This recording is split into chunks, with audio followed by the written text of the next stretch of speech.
This is Tim here from Your Six Studios. Today in this video I'm going to show you how to easily transfer apps from your old Android phone to your new one using the Google Play Store. So if you're signed into the same Google account, all you have to do is go to the Google Play Store right here and tap this. Go to your profile in the top right and select this. Go down to Manage Apps and Devices and go to where it says Sync Apps to Devices. Now if you're signed into the same Google account, you can sync your phones together. Says no apps are synced at the moment, but no devices are synced. Apps that you install on this device will also be installed on your synced devices. So go to your old phone and go to your new phone and just turn on sync the devices.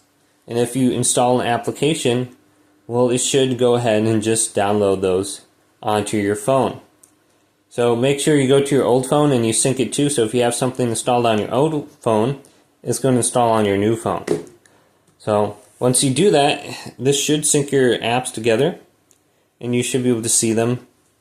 So it says no devices synced at the moment. But this makes it very easy to have the same applications.